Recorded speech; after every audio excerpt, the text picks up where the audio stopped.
Trump. So then he said, Mastin, tell me, buddy, why'd you vote for him? And Mastin said, I didn't.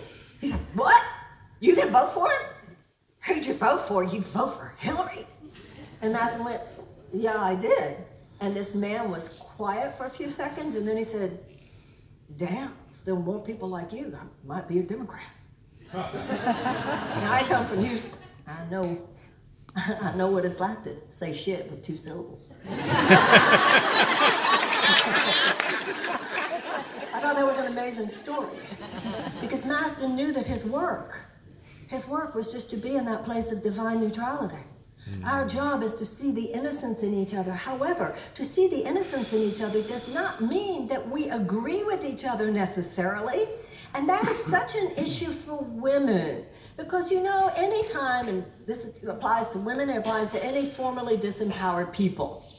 When you've had to eat your truth for several centuries, when you finally have the right to speak it, sometimes it comes out too strong. And so a lot of times we're dealing with the fact that our 2 choices, we seem to go back and forth between 2 poles. One, just not saying anything, or the other one is being too angry when we say it. And so it takes practice to get to this point. No, I'm not going to be quiet, but I am going to be kind. I'll tell you something. This applies a little bit to the Me Too movement. As much as I support, of course we all support the Me Too movement, it's also important to remember that the power to accuse must be wielded with mercy. So the issue of taking a stand and at the same time taking a stand kindly, this is what nonviolence is about. Nonviolence is about standing in absolute repudiation of oppression, but not personally demonizing who we think of as the oppressor. I want to tell you something that happened to me in New York, which is where I live now, about a year ago. I lived in this apartment. When I first moved to New York a couple years ago, I rented this apartment that I really loved, and it was on the grounds of an Episcopalian seminary. And it was like living in the middle of Manhattan. It was like living in this little English church village. It was a chapel. It was so beautiful. And I loved looking out my window. And I just loved the view. It was so peaceful. I was transported someplace. But the apartment was very, very small. Like in my living room, I could get 4 people, you know. You couldn't, I mean, it was very tiny. And when my lease was up, as much as I loved this apartment, I felt like I'd like to have somebody to dinner. So I looked for another apartment. I found an apartment I really liked in Midtown. Very, very different, but I really liked this too. But I was really worried about the view and when you meditate in the morning and just what that would be like looking out my window. And here I was going from this little English church village type of look to Midtown Manhattan with all these tall buildings. First day I got there, I looked and this was my concern, and I had this flash. Marianne, those buildings are filled with people. People are what's holy, not just those beautiful trees or that beautiful chapel. You can sit here, and there are all those people in all those buildings that you can bless. And you will feel blessed to the extent that you bless. So just think what an opportunity this is. So you just look at all these buildings. Look at that building. That's not just a building. There are people in that building. There are people who live in that building. There are people who work in that building. Just send them love. I thought, wow, it's like really amazing. Of course, that's what I'm supposed to do. And so I just realized that all I do is just send love. It was like, really, I thought, God, it's kind of high. It's cool. And then I looked at this next building, and I realized that this is just people, and this is outside my window, and I can just send them love every day, and I will feel better and better. And then I went to this next building that's right outside my window. I live right across the street from Trump Tower.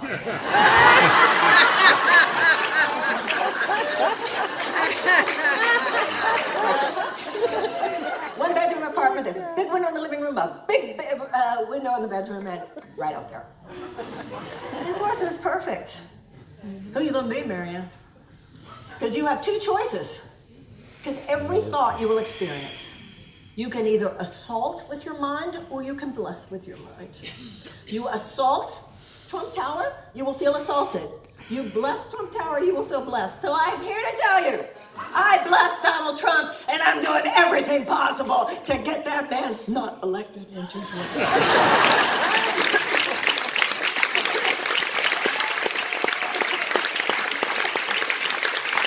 So I would say, 2002, I was invited by Coretta Scott King to give the talk. It was a great honor.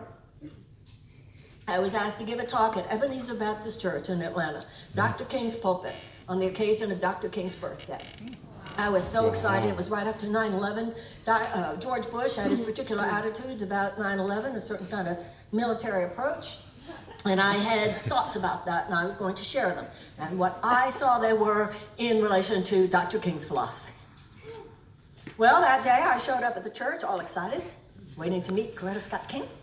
And the gentleman came into the room where I had been placed, and he said, "Miss Williamson, are you ready to meet with Mrs. King and Mrs. Bush now?" I had not expected that. Okay, Miss Nonviolent, Miss Feminist, how are you going to give this talk right in front of the woman who sleeps with him every night? Now, it was a good thing I didn't have time to try to figure my way out of this. I just prayed and prayed and prayed, and this is what happened. Mrs. King and Mrs. Bush, it was a pulpit, and they were sitting right there, and I went speaking to the audience. And I basically said everything, because I knew I wasn't supposed to just eat my truth. I knew I wasn't supposed to eat my truth, but I also knew that I was being called to practice what I preach here. And I've noticed in my life that my life works well when I practice what I preach. So, every time I would go to share a feeling or a thought about nonviolence and President Bush, I would turn to Mrs. Bush and say, and of course, Mrs. Bush, we are all praying for your husband at this very difficult time. I kept turning around to her, and we are praying for your husband at this very difficult time. And then I'd let it rip. At the end of the talk, I turned around, I shook Mrs. King's hand, and then when I went to shake Mrs. Bush's hand, I went into this like childish place, and I started to like apologize. I'm really sorry if and this is what she did. She went, shh. She put her finger to my lips. She went, shh. You did good.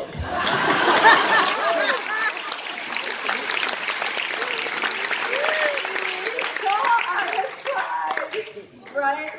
And she showed me great respect for that. She knew where she was. She knew where she was that day. She knew where she was going, and she saw my efforts, and she won my eternal respect that day. And when I stood with the two of them, Mrs. Bush and Mrs. King, that's an image at the end there when the three of us were standing there that remains frozen in my brain. Because as different as we were in certain ways, in that moment we were one. And that is, of course, Dr. King. Dr. King traveled to India in order to study the principles of nonviolence of Mahatma Gandhi and bring them back to America to apply them to the struggle for civil rights in the 1960s. But it's not like Gandhi did not mention British colonialism. It's not like Dr. King did not mention the evils or the wickedness of segregation. We now have more African American men in jail than there were enslaved in America in 1864. An African American male today has a 1 in 3 chance of incarceration.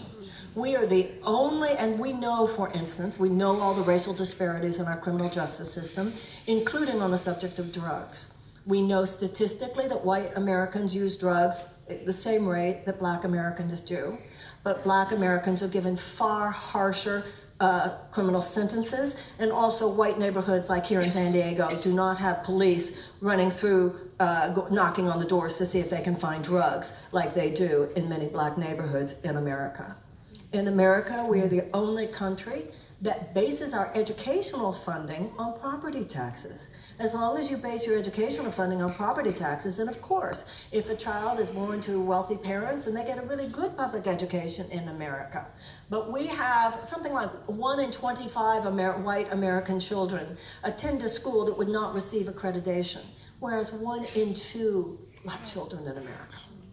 We have these are moral wounds, ladies and gentlemen. These are spiritual wounds. And those of us who are in the spiritual community should be, like I said, the biggest grown-ups in the room. Because if you understand spiritual principles, then you know that you have to address your spiritual wounds. And there's one other issue regarding that. in the heat of moral and spiritual wounds, which I want to discuss regarding race. I'm Jewish, and as a Jew, I'm fairly aware of the history of the Holocaust, and I'm aware that since the end of the Holocaust, Germany has paid roughly $89 billion in reparations to Jewish organizations, because by the 20th century, it was understood that that's just what you do. Now, in this country, and our history would have been very different had Abraham Lincoln lived. Abraham Lincoln, we all know his second inaugural, with malice towards none, with charity for all. He did not want to treat the South as a vanquished enemy. He wanted to treat them as a family member that had now come home. And it was promised to former slaves that they would receive 40 acres and a mule. Now, we kind of joke about that, oh yeah, 40 acres and a mule. Think about what this means.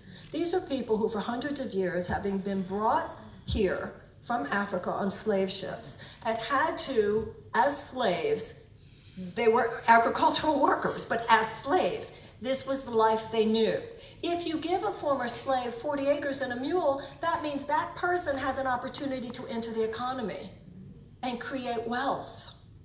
What happened after Lincoln's assassination, and Lincoln's assassination was very soon after Appomattox, what happened was you had Andrew Johnson, who was his vice president, who was a Southern sympathizer, and they took a very, very vicious attitude towards the Southerners. You had the federal troops that remained in the South until 1877 to ensure that the institution of slavery could not be reinstituted. But what happened was that even though some of those former slaves did receive their 40 acres, once the federal troops left, that land was given back to the original owners, the white owners. So think about this. Once again, use your spiritual perspicacity.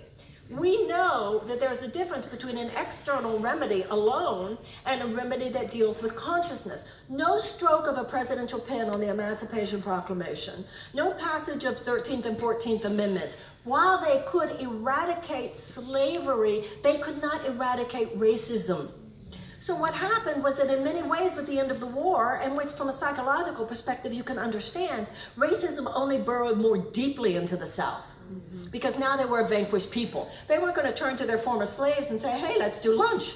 So as soon as the federal troops left, that's when your era of great white supremacy began. That's when you had your lynchings. That's when you have the terrible Jim Crow laws. And none of that, ladies and gentlemen, was addressed until the Civil Rights Movement in 1960s.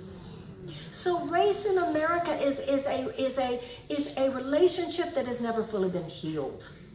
And I think a lot of Americans are not racist in their hearts, but they don't know the history.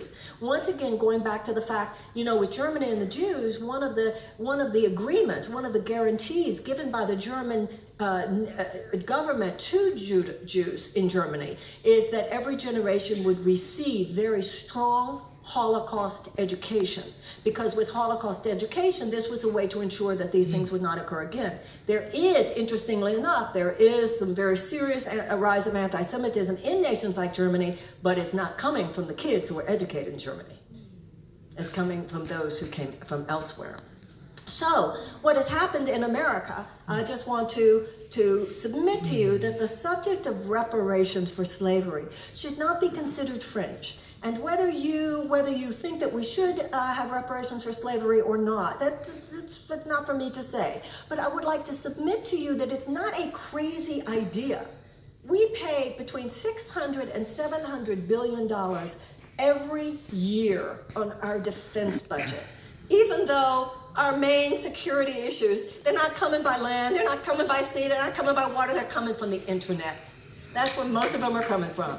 And we are low on cybersecurity. So this idea that our military budget is all just about security, I think bears some deep looking into. We also want to look into the fact that when we talk about this wall on the southern border, who would be building the wall? Defense contractors. Americans, let us not be dupes. Now, the idea of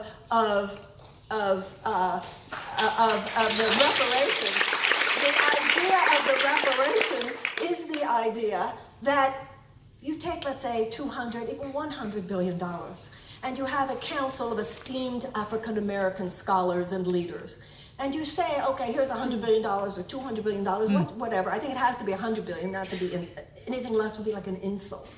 And once again, I remind you, that's a fraction of what we pay on the military every year. So, you know, they never say, how can we afford it when they're talking about another war? But let's be very clear here. Every dollar you spend on education is a dollar you are going to see with a greater economic opportunity, because the people who are educated will be job creators themselves. Every dollar you withhold from education, you're withholding from your economy. And same with race. Ladies and gentlemen, if anything is a danger to the security of this country, it's this festering moral wound. If we were to say, you know, the Germans, by paying reparations to the Jews, they can't make the Holocaust not have happened. But I can tell you this as a Jew. The German people have done their mea culpa. They've done full-on mea culpa, including reparations. And because of that, what you see in a young generation of Germans is you get that this karmic toxicity is finally flushing out. And the Holocaust was over in 1945. The Civil War was over in 1864, and we're still passing this karmic wound generation to generation to generation. Let us be a generation. If we said to an esteemed Council of African Americans and Scholars, here's 200 billion, let's say, to be spent over 10 years, 20 years, I don't know, on whatever educational, social, economic opportunity building that you decide, then we would know. We could not make slavery not have happened, but we know spiritually you can't just apologize, you must make amends. This is something that we understand.